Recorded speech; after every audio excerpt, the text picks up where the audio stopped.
it's just such a shocking thing to look at.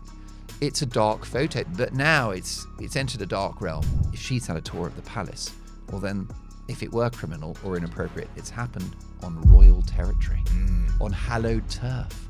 Yeah. Buckingham Palace, the former residential home of Queen Elizabeth II, and then he takes her on a tour. So in this drop of Epstein files, there's a picture of Mandelson. And if Starmer had said, well, it's shocking, these allegations, Andrew should testify, and so should Peter Mandelson, well then fair dinkum, but he didn't. Hello and welcome to the Daily Expresso, episode number 99. Tomorrow's the big 100, and we've got a big guest lined up for that. More on that later, but right now, my pleasure to introduce the Royal Executioner, Mark Dolan. Welcome back to the studio. This is your home from home, bro. Look, it's a thrill to be here, and my goodness, the news never stops. Whoo-wee. What a few days we've had. It's been crazy. So let's really just get straight into it. Andrew and Epstein. Yeah. So, did you see the picture? You see the picture of Andrew on all fours, like a dog, crouched over, looking directly down the camera like that, and his eyes look a bit glassy. Yeah. And there's what appears to be a young lady. I don't know if she's unconscious, but she's just a young girl lying on the floor. Her face is blocked out, but just more embarrassment and more scandal upon the royal family. Most definitely. We don't know the context or the background, but the optics of it were terrible. It was seedy. It was unbecoming of the younger brother of the King of the United Kingdom. And of course, probably at the time when that photograph was taken, the son of Queen Elizabeth. Yeah. It to me looked like a crime scene. I actually felt unclean looking at this image. And you've been in journalism for decades, and you know that whilst words are powerful, nothing has the power of a photograph. Yeah. You know, and we've really got two photographs in the history of Andrew that tell the whole story. The first one is the photograph with Virginia Giuffre, with his hands around her waist, which again is an inappropriate look for a senior member of the royal family. Her naked waist. So that's just not something that a self-respecting member of the royal family would do. If they were photographed next to a young woman, they'd sort of be politely stood there like that, almost sending out a message going, look, nothing to see here, Gov. Yeah. So there he is manhandling Virginia Giuffre. But that's as bad as the image got. The problem with the Virginia Giuffre original photo was that it linked him to her. And of course, she is his sex accuser, was his sex accuser. And that's paved the way for the 12 million quid payout, reportedly, bankrolled by the Queen. So that photograph was damning because it placed Andrew at the heart of this story, at the heart of the scandal. But this photograph has got a different dimension, which is it's just such a shocking thing to look at. It's a dark photo. No one would want to be in that photo. Who is this woman? What is her name? What is her nationality? What is her background? What is her relationship to Andrew and to Epstein? What is her physical state? I mean, is she asleep? Is she out cold? Is it hijinks? Is it a game? But the whole thing stinks and it's shocking. And I don't know what you thought, but when it flashed up on my news feed, when I woke up to that news over the weekend and I saw that photo, and I thought, that's a photo that I'll be seeing for the rest of my life. And it's certainly a photo that Andy will be seeing for the rest of his life. 100%. There was also in these Epstein files some email between Epstein and what we think is Andrew, of Epstein saying that he's got a young Russian girl who he wants Andrew to have dinner with, wants to meet. Now, I mean, I think the girl was 26 years old. She wasn't, we're not suggesting she was underage, but it just sounds like trafficking.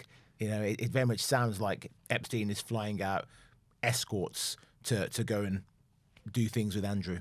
Most definitely, it's not an unfair interpretation to look at that email and consider that this woman has been procured in some way, offered up as bait or a treat or a reward, some kind of payment for Andrew. And we know the attraction of Andrew for the late Jeffrey Epstein, and that is access to the royal inner circle, access to that status, that pedigree, and the respectability and profile that comes with, being close to the royal family. They're part of the British establishment. Epstein wanted to infiltrate that. He liked rich people. He liked famous people. He liked powerful people. Well, that's the definition of the royal family. Yeah. So he was invested in Andrew because of that. And we, like you said, we may never know what the nature of this meeting was with this Russian woman. other than to say that she was described as intelligent, no problem. If someone could say to me, I'm going to hook you up with, you'll have a business meeting about, some media matter, right?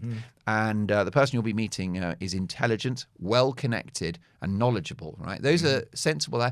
Can you imagine if they added, and hot, super crazy hot? Yeah. This person you'll be talking to is a TV executive and she's a smoker. Yeah. Right? At that point, it's a whole different conversation, isn't it? So, I don't think we're over-interpreting that photo, that email, and then, of course, the developing story, which is all over the Express today, which is the allegation that Epstein flew another young woman into the UK for Andrew, that he had this is the reporting, that he had allegedly intimate relations with this woman that was flown in by Epstein. And then perhaps the damning bit, that she gets a tour of Buckingham Palace after and tea at the palace. Now, let's be clear that the former Duke of York has been found guilty of no crimes. He denies any serious allegations. Indeed. And we have innocent until proven guilty. But with all of that said, if there's an inappropriate encounter with someone, if that woman has been trafficked, like you said, I mean, is putting a woman on a plane to sleep with a famous guy, is that trafficking? Well, I mean, we'll leave it up to the wisdom of our viewers on the Daily Expresso. But what you've got then, if she's had a tour of the palace, well then, if it were criminal or inappropriate, it's happened on royal territory, on hallowed turf. Yeah. Buckingham Palace, the former residential home of Queen Elizabeth II. And then he takes her on a tour. So the whole thing is just, I mean, Andrew obviously is over. I mean, he's been over for a long time now. Really, he was over since 2021 and that out-of-court settlement. But what's very interesting is that I spoke to Andrew Lowney, who wrote the book entitled, which was The Beginning of the End for Andrew, which was published towards the end of last year. And I interviewed him on my Talk TV show. And he said, Mark, there's worse to come. Worse to come. Jeez, watch this space. Another thing I want to touch on, Andrew invited Epstein to Buckingham Palace after Epstein was released after being charged with child sex offences. Yeah. So he knew. And when Andrew said, I went to visit him in New York to end the friendship and tell him face to face I can no longer be friends, well, that's all cobblers then. That was all cobblers. He was happy to invite him, a known paedophile, to Buckingham Palace in the months after he'd come out of jail. People are now saying he should be extradited, Andrew. Yeah. He should go across the US and he should testify. Even Keir Starmer, spineless Starmer, even he is saying Andrew should go over and testify. You agree with that, right? Well, I do, because he should be accountable for his actions. And if he's not guilty, about which he's insistent, will then head over to Congress. Because if you accuse me of a set of crimes that I hadn't committed, I'm on a plane. Yeah. And I will tell anyone and everyone that I'm not guilty. So why is he so afraid? Well, probably because he remembers what happened on Newsnight and that car crash interview in which, for her many journalistic sins, Emily Maitlis probed the weaknesses of his story. And he thought that he would style that one out. It was pure arrogance and hubris. He thought he would come across well. And it was a car crash. And I think he's worried the same thing will happen again. He won't go. He's also a coward. And I'm glad that you mentioned Starmer, because Starmer is a man who is relentlessly wrong about big things. He's consistent in his lack of judgment. Keir Starmer is the broken clock that isn't even right twice a day. And, Starmer is the one who makes the mistake of exposing himself very quickly and saying Andrew should testify, whilst at the same time, his pick for the UK ambassador to Washington, Peter Mandelson, was a close friend of Jeffrey Epstein, quoted as saying, I think the world of you. And again, a man who stayed in touch with Epstein after his conviction for child trafficking charges. Correct. And not only that, JJ, Mandelson advised Epstein on how to win that case, quoting excerpts from The Art of War by Sun Tzu and explaining how to sort of gerrymander this to get off scot-free. So Starmer is in no position to wag his finger about Andrew. And Correct. if Starmer had said, well, it's shocking, these allegations. Andrew should testify, and so should Peter Mandelson. Well, then fair dinkum. But he didn't. He chose to single out Andrew. And then 24 hours later, suddenly Mandelson's the bad guy. Well, the stories arrived in tandem. Yeah. And I don't know whether Starmer's on LA time. But this is at least 12 hours too late. Mm-hmm. And also, what Starmer's done is he's managed to sort of seize, once again, defeat from the jaws of victory, because he needed to deal with the fact that Mandelson was his pick for that top job, that top diplomatic role.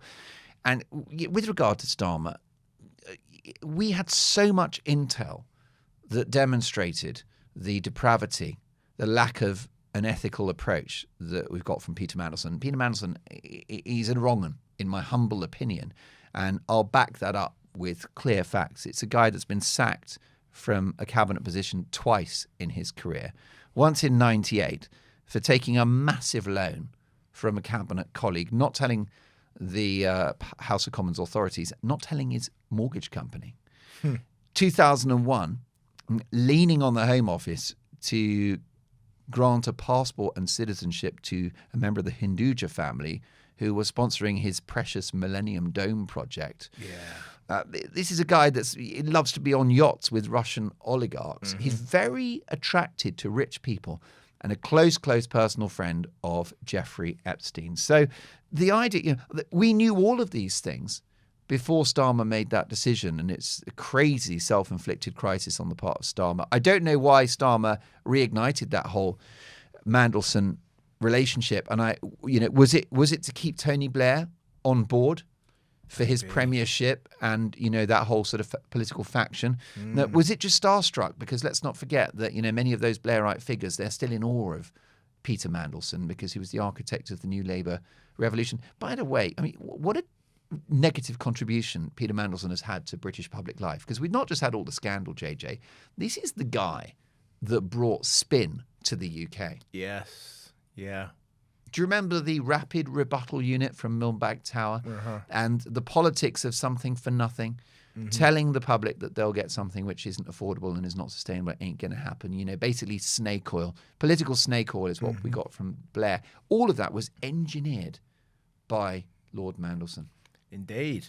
So in this drop of Epstein files, there's a picture of Mandelson, Mandy, I call him, in his tighty whities. He's wearing a dark T-shirt, stood looking at something on a clipboard, and there's another young lady stood next to him in a white dressing gown. Now, we know Mandy does not like girls, he likes boys. So there's no suggestion that he's doing anything untoward with this woman. But the whole thing is just so super sleazy that Mandelson himself has now resigned from the Labour Party to not cause any further embarrassments to Labour, as if he hasn't done enough already. Well, this is it. Now, going back to Starmer, he didn't sack Angela Rayner. She resigned. The same with various other cabinet ministers, including the anti-corruption minister that was being done for corruption. Starmer should have acted quickly, chucked him out of the Labour Party. We had to wait for Mandelson to have the dignity of resigning himself. And the underpants, the Y-fronts, where do you start with that? That photograph, it merits further investigation, doesn't it? Yeah. And I'm not saying this, that, or the other, but we have a photograph of him in his underpants, and the woman is in a shower robe. Yeah. So this is certainly not a high-level business meeting, is No. it? And he's in his white boxers. And maybe the bottom line is that it just demonstrates the blurred moral boundaries that he inhabited at that time, or that anyone around Epstein inhabited. By the way, worth saying, we don't even know whether that photo was in connection to his relationship with Epstein. We don't know whether but it's part of the Epstein data drop. So Yeah. Also, in these files, it's suggested that Epstein paid $75,000 to Mandelson in 3 distinct transfers between 2003 and 2004. Now, if someone paid me $75,000 at any point in the past 25 years... Did it not go through? I did online. Can I just say the signal here is not great? And obviously, I'll just full disclosure, the reason why I've paid JJ a lot of money is because I was on the island. But can I just say, I was the bookkeeper and I saw nothing. But yeah. So that's right. He gets 75K and doesn't remember. He doesn't remember. Him and his husband have said, we have no recollection of this.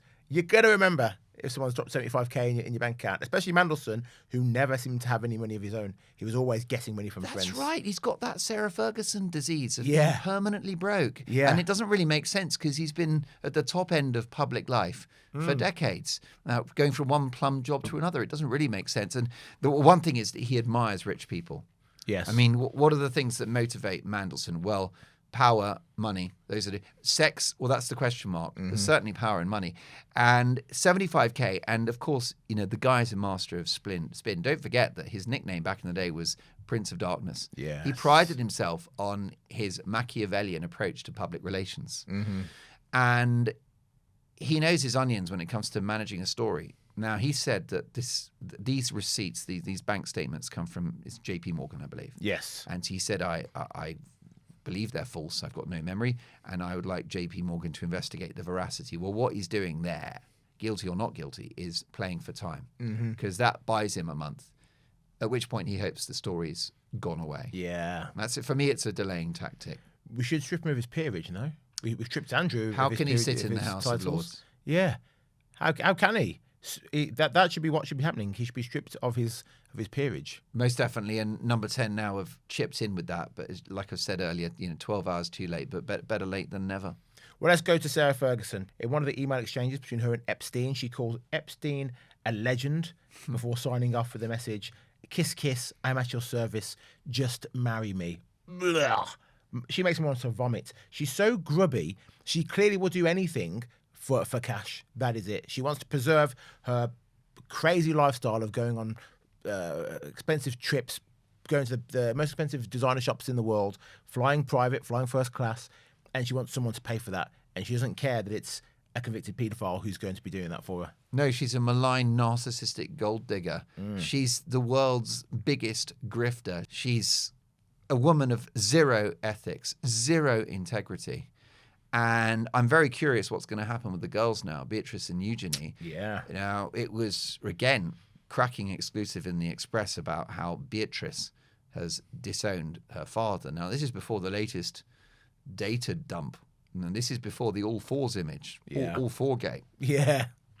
And she was already reportedly furious with her father for his actions and the shame she's brought on the fact that he's brought on the family. Beatrice was considered to be a little bit more balanced about it and still caring of her father and worried for his welfare.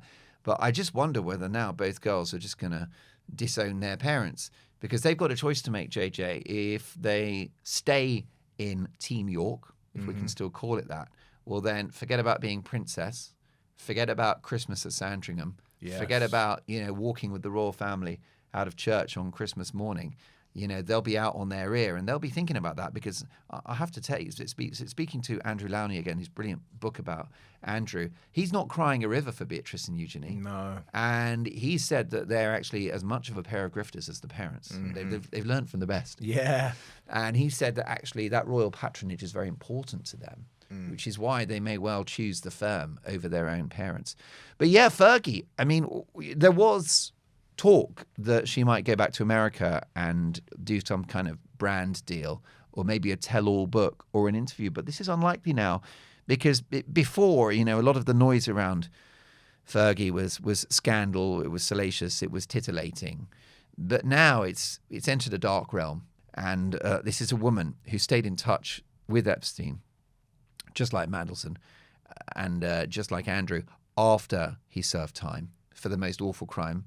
And therefore, I don't think she's got any way to go from here. I mean, some of the details of the latest dump. She said that you're the brother I always dream of having. Like you said, she said, marry me. Then she said, and in some ways, she's almost demonstrating here Epstein's modus operandi. She's saying the true bit out loud, because in the dump, she's quoted as saying that there's an attractive woman with a great body you might be interested in. And he pushes back and says no. And she said, okay, fine, well, marry me and we'll put her on the payroll. Wow. Right. Now, what does that mean, JJ?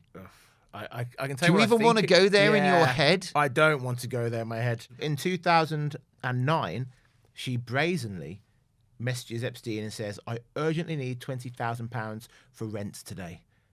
Any brainwaves? She basically told him that the landlord was saying to her, if you don't pay me the money today, I'm going to go to the papers and let the press know that you're broke. So she emails Sugar Daddy Epstein and asks him for 20,000 quid. Imagine having a friend who can especially be like, I need £20,000, I need it today. It's quite amazing. And he, of course, had a pathology. He was an incredibly dangerous and wicked man.